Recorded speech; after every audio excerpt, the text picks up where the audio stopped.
Bienvenue sur la malterie Malte Europe de Vitry-le-François. Je suis Julien Humblot, le directeur du site.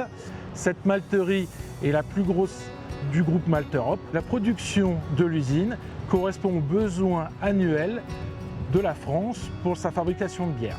Nous nous approvisionnons dans un rayon de 80 km autour de l'usine. Nous transformons 300 000 tonnes d'orge en 240 000 tonnes de malt, principal ingrédient de la bière.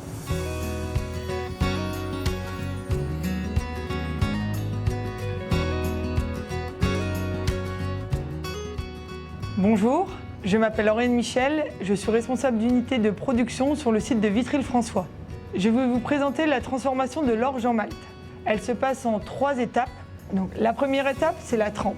Elle permet d'hydrater le grain. Cette étape, elle dure 2 jours. Elle permet d'amorcer aussi la germination.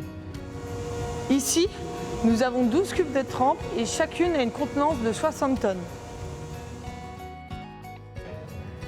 Ensuite, on a l'étape de la germination. Ici, le but va être de germer le grain, de développer toutes les propriétés du grain que le brasseur aura besoin.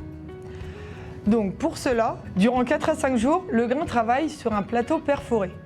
On y injecte de l'air pour pouvoir lui permettre de se développer de façon optimale, tout en contrôlant l'humidité et la température. Tous les jours, on observe l'état du grain. On regarde son développement, le toucher, et aussi l'odeur qui est très importante. Il doit y avoir une odeur de concombre durant le développement. Enfin, la 3e et dernière étape s'appelle le séchage, que l'on appelle chez nous le touraillage. Cette étape a pour objectif de stopper la germination en séchant le grain afin de le rendre prêt pour le brasseur.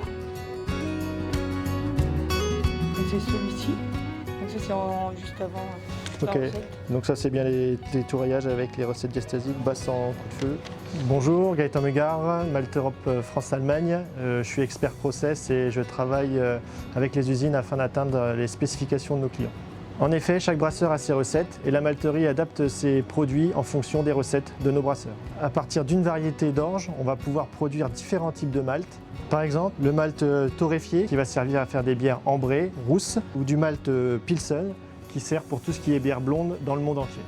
Pour obtenir ces types de malt, on va adapter les technologies et pour atteindre les différentes couleurs, on va sécher de manière différente, soit un séchage classique pour atteindre le pilsen, soit on va passer par des torréfacteurs comme pour le café pour monter dans des couleurs et dans des arômes beaucoup plus puissants, afin de répondre aux besoins du brasseur.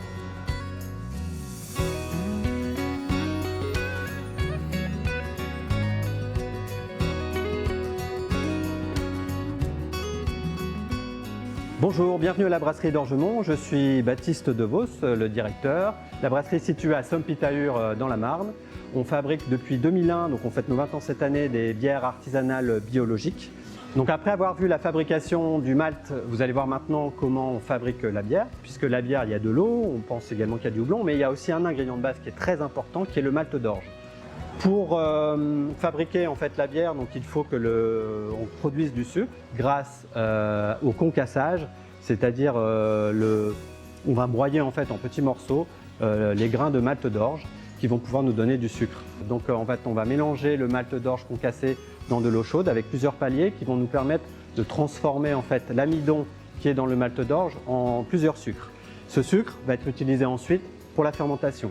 Ensuite, il y a une 3e étape qui est l'ébullition. C'est là où on va incorporer les houblons. On peut incorporer également des épices. Ensuite, on a donc la fermentation qui va durer, ça dépend en fait des bières et puis de la vitesse de fermentation, mais ça peut être entre 4 et 8 jours, où là, en fait, les levures vont transformer le sucre en alcool. Et ensuite, on a la garde. La période de garde, c'est une période où en fait, on va affiner la bière, on va vraiment lui donner son caractère. Donc après la période de garde, il y a évidemment une étape cruciale qui est l'étape du conditionnement.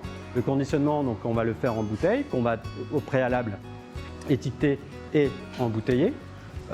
Et il y a également la production de fûts.